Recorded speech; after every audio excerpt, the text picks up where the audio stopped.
पुढची महत्त्वाची breaking news आपण पाहूयात। पोलिसांच्या हातावर तुरी देत घायवळ हा स्वित्झर्लंडला पळालेला आहे। नावामध्ये बदल करत त्यानं पासपोर्ट मिळवला। नावात फेरफार आणि खोटा पत्ता देत त्यानं तात्काळ पासपोर्ट मिळवला।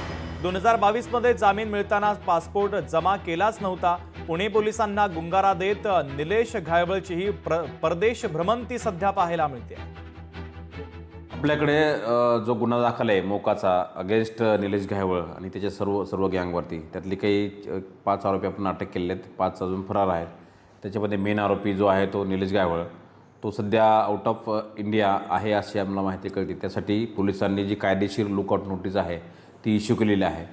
दुसरा मुद्दा याच्यात तुम्ही जे सांगितला की पासपोर्ट संदर्भामध्ये त्याचं पासपोर्ट व्हेरिफिकेशन कोथरूड किंवा पुण्यात झालेलं नाही आहे, तर त्यांनी त्याचा जो ॲड्रेस आहे तो नगर जिल्ह्यातील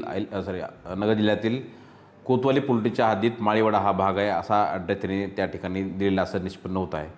त्याचं जे मूळ गाव आहे त्या ठिकाणी पण त्यांनी दिलं नाही, परंतु त्या ठिकाणी तो प्रथमदर्शनी राहत नव्हता आणि तो ॲड्रेस फेक आहे असं प्रथमदर्शनी आम्हाला वाटतं। याच्यामध्ये चौकशी अजून सुरू आहे, सर्व डिटेल्स आपण त्याच्यामध्ये घेत आहोत।